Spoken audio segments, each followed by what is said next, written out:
Hi, hello, namaste, hearty, welcome to yet another interesting iLead Tax Talks. Thank you very much for all your love, support, business referrals, and everything. I'm so happy and I feel very encouraged that you are consistently watching. I'm so happy to get consultations even from CPA firms on this. So, thank you very much. It definitely motivates me. Sorry I could not do videos for the last 2 weeks because I was busy with the phase 1 tax planning sessions for my clients, but anyways, we are back again. So today, mm, before we get into the technical solutions, I want to address something that nobody talks about in tax videos, and I'm sure you have been seeing that often in my videos, at least. So I've sat across the table from hundreds of clients who came to me after discovering their compliance gaps, and I want to tell you that the emotions are always the same. Fear. Fear. Will the IRS come after me? Can I lose my green card? But also anxiety, sleepless nights, calculating worst case scenarios, and sometimes shame. Am I a criminal? I never meant to do anything wrong. And then finally, confusion, contradictory advice from different sources, not professionals. If the person is a professional, every professional will give the same advice. Yeah, their way of doing things might be different, but advice will be intact with the IRS guidelines. So I want to say something directly to anyone watching this video who is in that emotional frame of mind, right now. Know that you are not a criminal. Yeah, please know that you are not a criminal. Non-willful non-compliance is not a crime. The rules are genuinely complex. They are poorly communicated, I should say, with all boldness, even by the immigration system. I mean, this is my personal opinion. Okay, so don't try to quote me on this. Okay, your immigration attorney probably didn't mention FBAR. Hmm? Your local CPA or EA probably didn't know to ask. You did not do this on purpose. Of course, we cannot blame anybody. At the end of the day, you are ultimately responsible for everything that happens in your life, right? There is nothing to blame anyone. We are ultimately responsible for everything that happens to us. But here is the important distinction: non-willful non-compliance. Okay, non-willful non-compliance is not a crime, but ignoring it once you know about it, after you know about it, that's where the danger begins. So the moment you watch this video and understand these obligations, the clock starts. The proactive disclosure, it protects you. Continued silence does not. Hmm? Chala. I'm so happy, that you're keeping track of all these videos. So today we will talk about compliance, okay, streamlining, then penalties, action plan, the treaty relief, and the things like that. Now,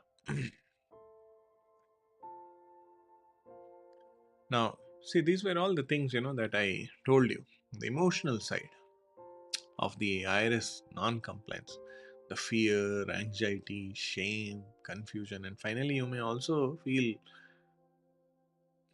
paralysis. Like not knowing where to start or to do nothing. Okay, so let me talk about this. See, the distinction between non-willful and willful non-compliance is the most consequential determination in an FBAR case. everything, penalties, available programs, and in extreme cases, even criminal exposure flows from this determination only.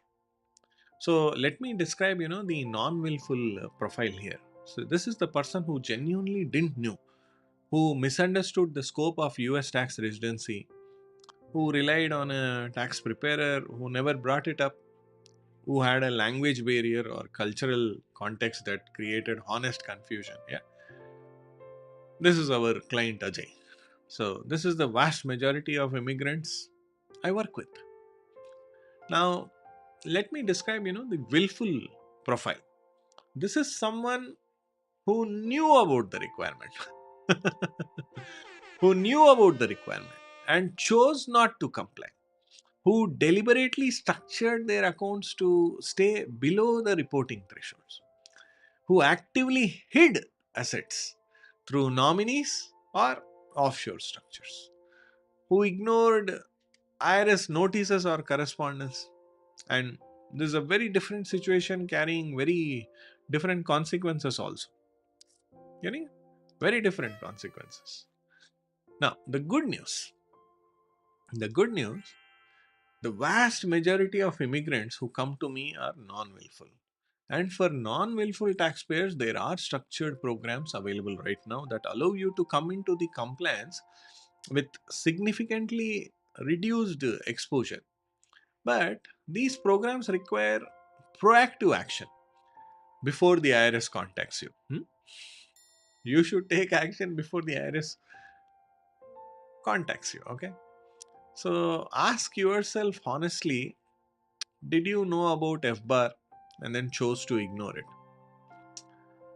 Some people confuse that, FBAR is a tax return, and I struggle to explain that.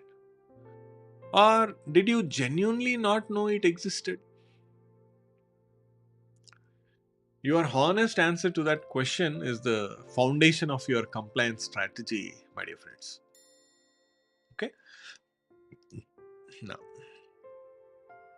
let's talk about this. See, the proactive compliance options for non willful taxpayers.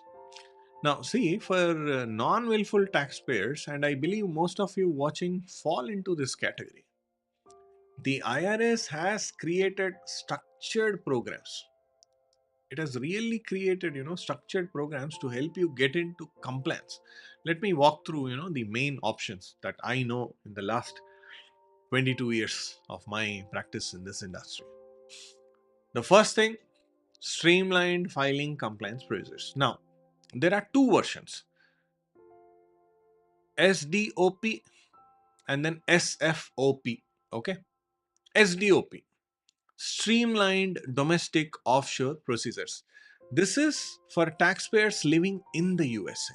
It requires a 5% penalty on the highest aggregate foreign account balance across all non compliant years, plus 3 years of amended returns and 6 years of FBARs, plus a certification of non willfulness. Clear? SDOP. SDOP. I repeat, this is for the taxpayers living in the USA, right? 2, it requires a 5% penalty on the highest aggregate foreign account balance across all non-compliant years. 3, filing 3 years of amended returns. 4, and filing 6 years of FBARs. 5, you can say a certificate of non-willfulness. Hope you are clear with this. Okay, wherever you file your taxes from, if you approach iLead, I'll be super happy. But just for you to know that if you are doing SDOP, these things must be taken care of. Okay. Next, SFOP, in this only, SFOP, Streamlined Foreign Offshore Procedures. This is for taxpayers living abroad. See the words itself, SDOP, Streamlined Domestic Offshore Procedures. SFOP, Streamlined Foreign Offshore Procedures. Okay. Now this is for the taxpayers living abroad. It has no FBAR penalty. Okay, no FBAR penalty. Both provide significant protection from the full statutory penalty schedule. Now, the second thing is delinquent FBAR submission procedures. If you fail to file FBARs, but you did report all your foreign income correctly on your 1040, like your interest, dividends, capital gains, and things like that, you may be able to file late FBARs under those procedures with a reasonable cost statement and potentially no penalty. Okay? Because you are telling the IRS ki bhai, FBAR is a report. Again, I am telling you also, FBAR is a report, foreign bank accounts report. It is not a tax return. Don't confuse this with PFIC, like the tax that we pay on the PFIC. No, FBAR is different, PFIC is different. So so filing the delinquent FBARs, you will be able to file the delinquent, the late FBARs according to these procedures by giving a reasonable cost statement, and potentially it should go with no penalty. Now, the third one, reasonable cost statement. What is this? It's like a detailed, professionally written explanation of why the non-compliance occurred. This is not a template. This is a legal document that must be credible, specific, and then well documented. A good reasonable cost statement presented with proper evidence can eliminate or dramatically reduce penalties. Okay. Now, sweet humble warning I would like to give to all the AI users: do not attempt to self-file the streamlined procedures or write your own reasonable cost statement without a circular 230 licensed professional, meaning an EA from the IRS, IRS licensed enrolled agent, or CPA, licensed CPA, from the particular state board, or a tax attorney,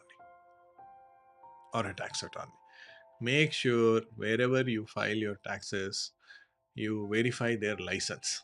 That's my very strong recommendation. Very strong recommendation.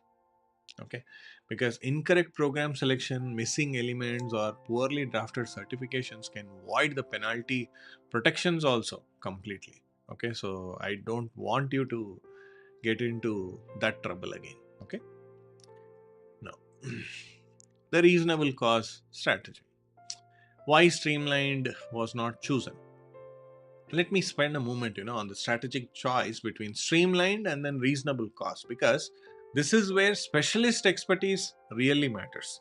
Now, Ajay's specific facts supported a strong reasonable cost position here. Okay, he had no US source income during the non-filing years. He was a Canadian citizen living in Canada. He paid full Canadian taxes, and the accounts predated his green card. There was no concealment. Accounts were openly held at major banks, and there was no intent to evade also.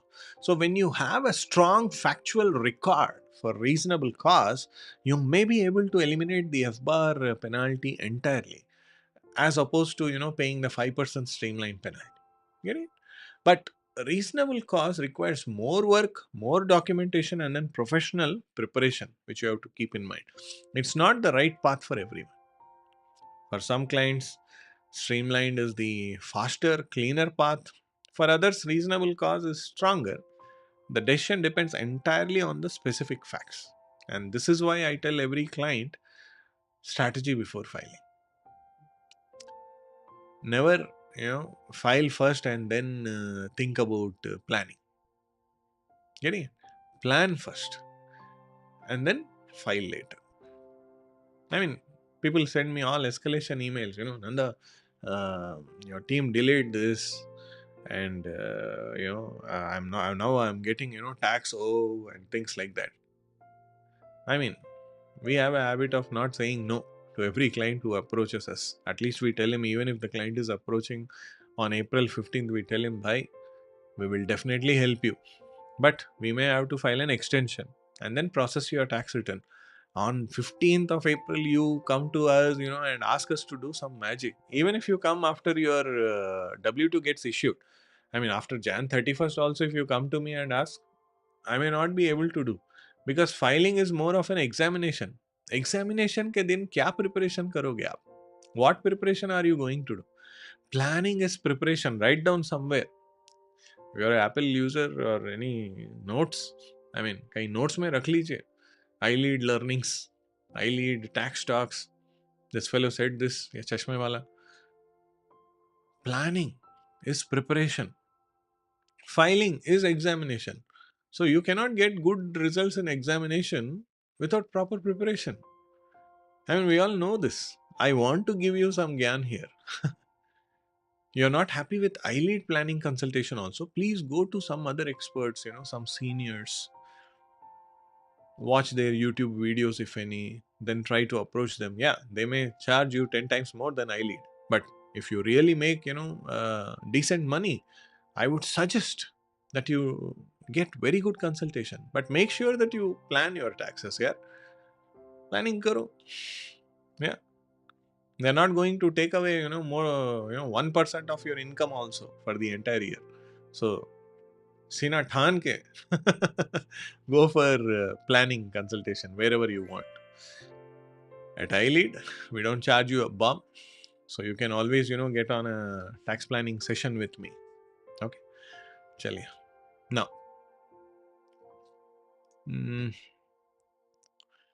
now see here what I was telling you. The streamlining, why it is not chosen and the reasonable cost strategy. So you have to explain these things, SDOP and all, because streamlined is faster, cleaner path. Now, for others, reasonable cost is stronger. Again, the decision depends on the specific facts. So, plan, discuss with your accountant.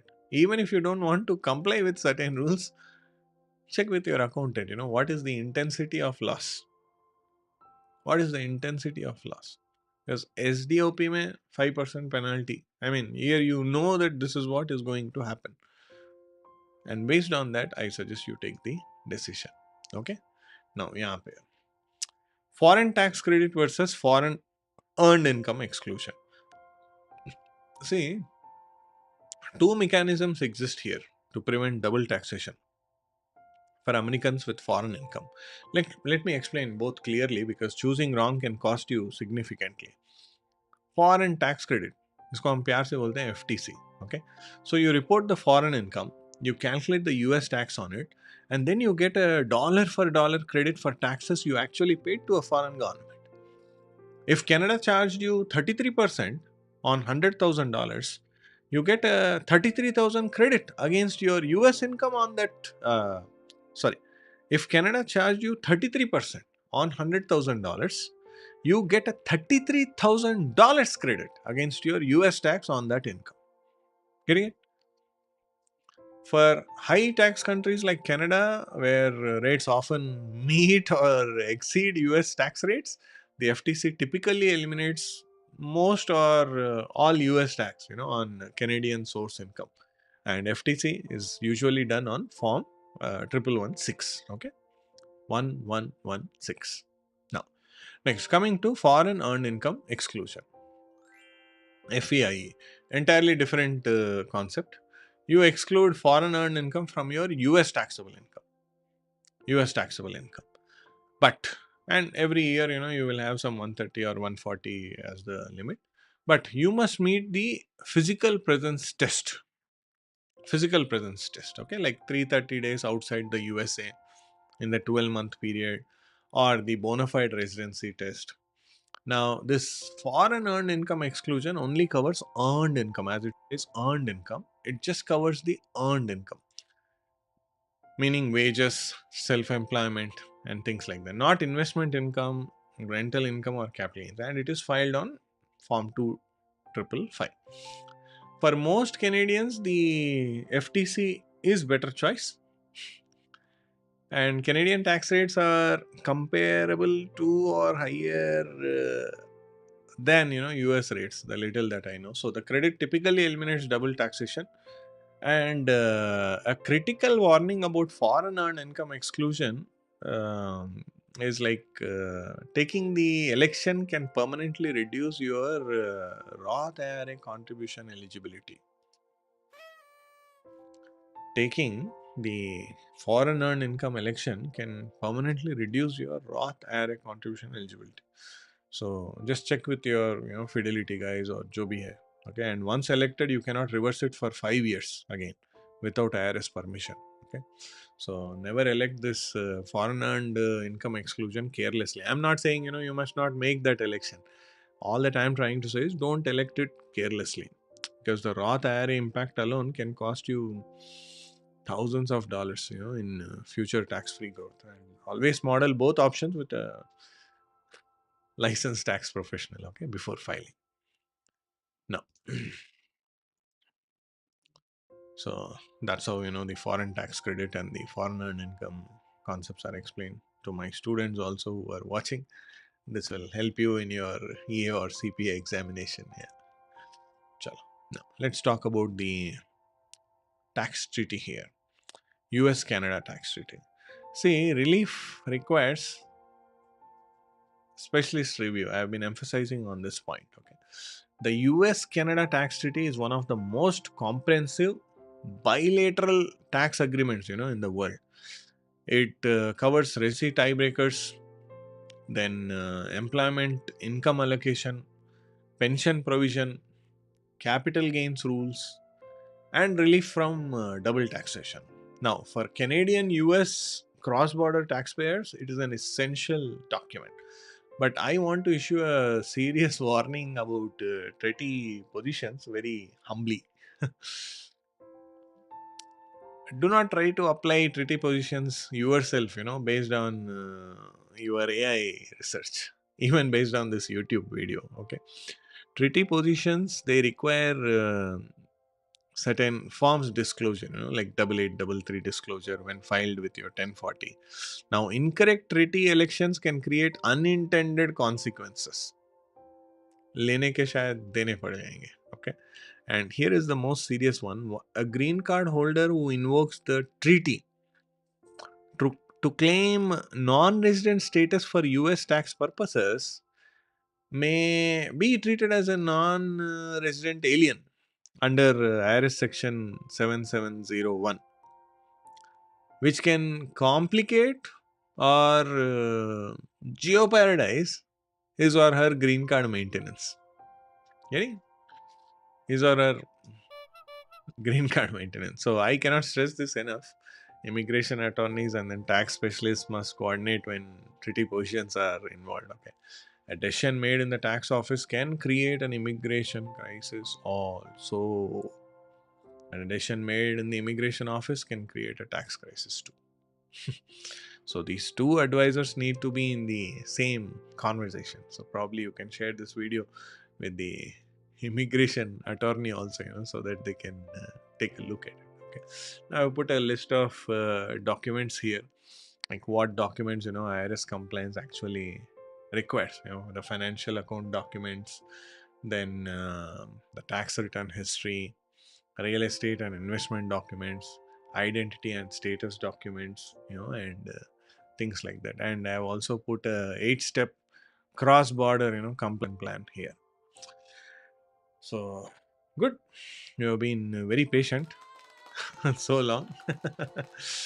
In episode 4 I have kind of combined even episode 5 also. Okay, I didn't wanted to do another episode on this, getting lot of questions on this. So now let me give you the roadmap, based on the questions that I have received, the exact steps in the right order. So this is the iLead 8-step compliance action plan. Okay. Step 1, gather prior year tax returns. So collect all US returns, form 1040, from the year your green card was obtained. If you never filed, document that clearly. Also gather all foreign country tax returns. So this gives us as professionals the full picture of where we are starting from or where we have to start from. Okay. And also one of the things that I want to tell clients is, if your tax professional is asking you too many questions, don't get irritated. Don't get irritated. Okay. See, when we are going for some health issue, doctor may ask you to get different diagnosis reports and all. Of course, at least from a health standpoint, those reports, diagnostic checkups and all can cost you money. But asking you a question doesn't cost you your money, just your time. And that is for us so that we better understand you. We know a person only when we communicate.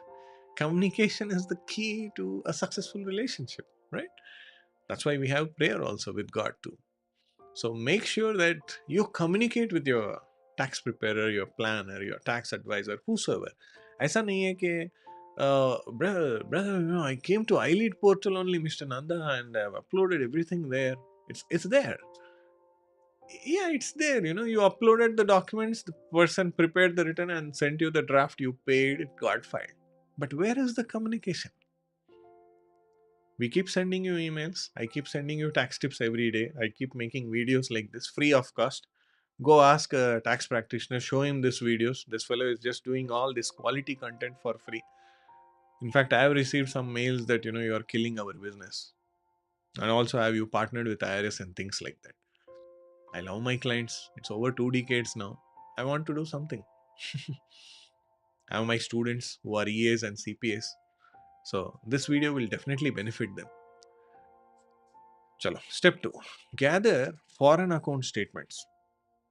Every foreign account, every year.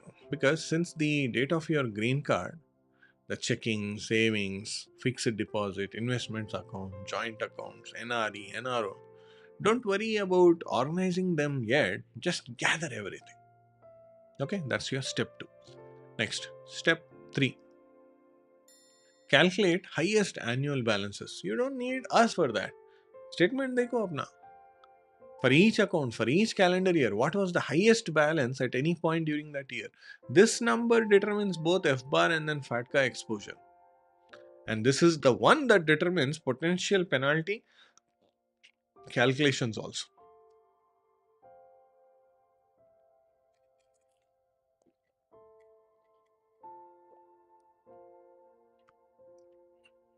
I do this video all by myself. We don't have any professional editors and all. Chalo. Step 4. Amend prior returns.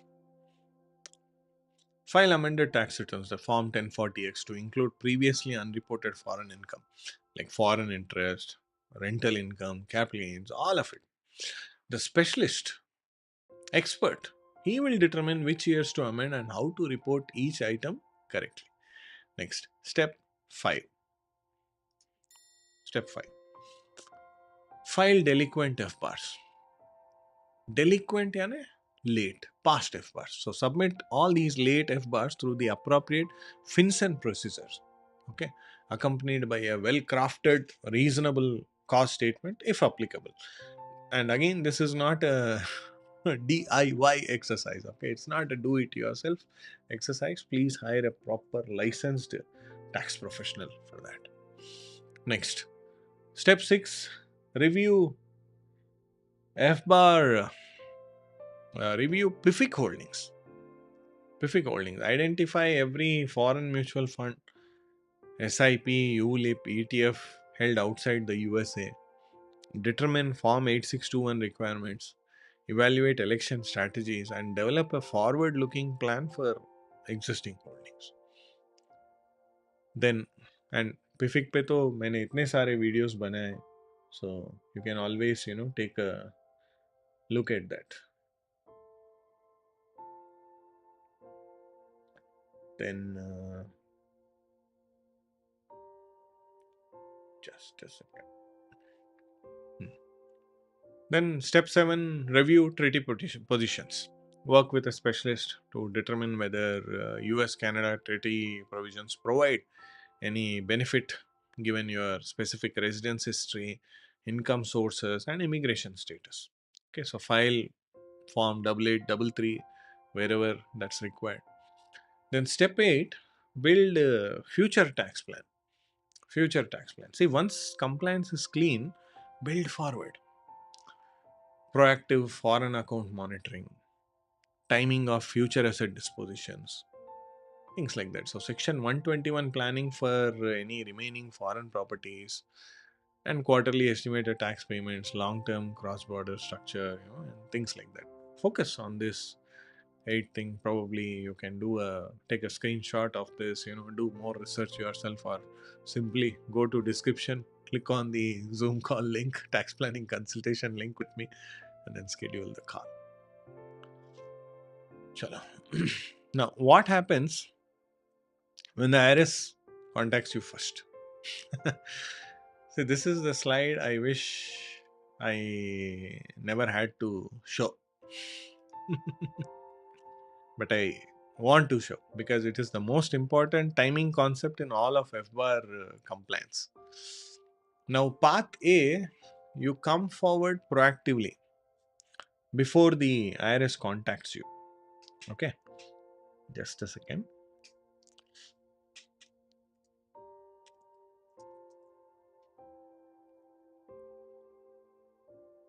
Path A, you come forward proactively. Okay, before IRS contacts you because the SFOP, the SDOP or SFOP procedures are available. Reasonable cause submissions are accepted. Then voluntary disclosure programs are accessible. Penalty mitigation is possible. You control the narrative, the timeline and the presentation of facts, and this is where you want to be. Then path B is worst case, the IRS contacts you first. An audit notice, a FATCA inquiry letter, a matching notice because your bank reported an account you didn't disclose to the IRS. The moment that letter arrives, the streamlined procedures close. Know this.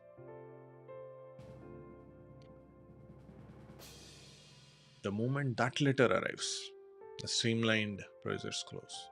The voluntary disclosure pathways narrow dramatically, and the IRS controls the timeline now. Penalties are assessed, no negotiation, and you need legal representation immediately in such case. The window for proactive compliance is open right now also. Today, as you watch this video, discuss with your spouse if you are married. Get a second opinion if you need to. But it could close tomorrow. It could close next week because banks are reporting FATCA data to the IRS every year. And the IRS data matching infrastructure is getting more sophisticated every year, especially in the AI era. Because since most of my clients are all IT professionals, you people know it better.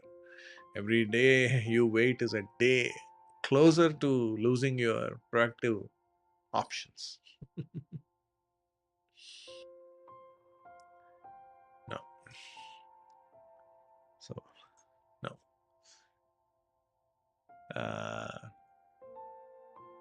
Why immigration lawyers and then tax advisors must coordinate in such case? Because of your green card status and then tax residency, 1. 2, because of the treaty residency elections, because only lawyers, the tax attorneys and the tax advisors who are licensed tax professionals as per circular 230 of IRS, only these people will be able to do better. Then 3rd, green card abandonment, and then 4th, dual residency, and then tiebreaker. So make sure you work with them also if you are still not satisfied. Now we come to the fag end. Okay. Thank you very much for watching 4 sections. Awesome, super. If possible, share these things with your friends, family members, so that they also get to understand it better. Now, compliance first, planning second. I always tell my clients, fix the compliance. Fix the compliance. Then we will talk about optimizing taxes. There are different ways. पहले planning करो, पहले compliance करो, then planning करो, बाद में filing करो. So if you are still not compliant, because the objective is to eliminate all exposure. Start it clean. Review all years since green card issuance, file amended, all that we discuss, submit delinquent FBAR, address PFIC obligation, document all foreign account ownerships, file form 8938 FATCA for applicable years. Craft and submit reasonable cause statements. Then phase 2, optimize taxes. Like reduce what is legally avoidable while you save for the future. So develop, ongoing foreign account monitoring system, strategically time the foreign asset disposition, maximize section 121 exclusion, restructure PFIC holdings, apply treaty benefits, build quarterly estimate tax payments, especially if you are a 1099 or a business owner, and create long-term cross-border financial plan. 2 phases, both are essential. Fix the past, that's compliance. Planning, optimize the future, that is phase 2, right? I don't know how many of you watching these videos so diligently have signed up for the planning session, but at least now, now what happens if you ignore it? The IRS data matching, the IRS receives FATCA data from the banks and all, and they may knock your door one day. Then immigration consequences, it can affect your immigration. I'm not scaring you, I'm just telling you what is law. And then the penalties also accumulate. See, $10,000 se leke up to $300,000. That's very, very pathetic. And loss of proactive options also. Contact your accountant. Immigration changes your tax life permanently.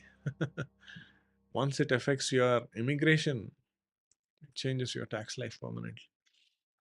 Hidden IRS exposure, foreign reporting gaps, unnecessary stress. I was very much emphasizing to my clients, to go for this mid-year planning. And most of them, they obeyed. Obedience brings blessings. I'm not talking about iLead. Go to your accountant also. I don't know if your accountant approaches you for tax planning. Often W2 people are ignored. They think only business people have tax planning. No. Review your iLead, income, liabilities, expenses, assets, streams. How do you time your foreign asset sales? What should we do for the FBAR preparation? If you have not filed your FBAR for 2025 tax year by April 15th of 2026, you get an automatic extension until October 15, 2026. Get in touch with us. And if you're expecting, some income, foreign income and things like that, you don't have adequate tax withholdings done because employer withholds only on W2 income. Now you have some extra income on that. Let's do the estimated tax payments. We need that. We need that. Questions, every immigrant should ask. Do I need FBAR? Is my foreign home reportable? Am I paying taxes twice? Do treaty benefits apply? Are joint accounts creating exposure? Are my mutual funds PFICs? I've made so many videos on that. And I keep sending you tax tips also every day. And I'm giving you so much content made available. Today we are living in a world, wherein you will get a lot of information online. But you should know what is the prompt you are giving. What is it that you are asking? And that's what clients don't know. What to ask. What to ask. And when to ask. I'm telling you. This could happen to any immigrant family. This was not any fraudulent thing. You came here for a better life and don't let a tax filing gap take it away. Remember all the sacrifices that happened in the past for you to be where you are now. Yeah? I don't want to elaborate more on this and scare you or make you emotional, but give it a thought. Don't wait for an IRS letter. Get proper tax planning before the IRS acts first. Get your FBAR reviewed, get your PFIC reviewed, check if there are any treaty benefits, and if you have any foreign home sale scenario, let us know. Book your iPlan consultation with us. We will be happy to help you. And cross-border success requires cross-border tax planning. India, USA, Canada, USA. Know your obligations and act before IRS and get specialist help. Specialized help, but specialist help, expert help. कोई सस्ते में कर रहा है, मैं वहाँ जाऊँगा, okay. सस्ते में आप भटक जाओगे फिर। Yeah. As I say, tax filing reports the past, but the tax planning protects the future. I love you very, very much. Even if you have come back to India, you have my contact number. That's my direct number, 994-957-9091. Ping me, let me know, and I'll be happy to help you on that. I've got so many questions, from the clients, on PFIC, FBAR, FATCA, foreign income, tax planning. I've done 4 episodes. Every major cross-border tax trap, the compliance roadmap, the redemption options, and the planning framework that separates reactive immigrants from the proactive ones. If this series has added value to you, please like this video, leave a comment, share it with someone you know who has foreign accounts, foreign property, or green card with unaddressed compliance gaps. These videos could save that person tens of thousands of dollars. Subscribe to iLead Tax LLC channel for more sessions just like this, and on RSUs, ESPPs, SDOP strategy, backdoor Roth, NRE accounts, and everything else that affects Indian and cross-border professionals in America. And if you're ready to take action, book your iPlan consultation today. All details are in the description. So this is Nanda Kumar KV at iLeadTax.com. Tax filing reports the past, but tax planning protects the future. God bless you all. See you in the next session. Love you all.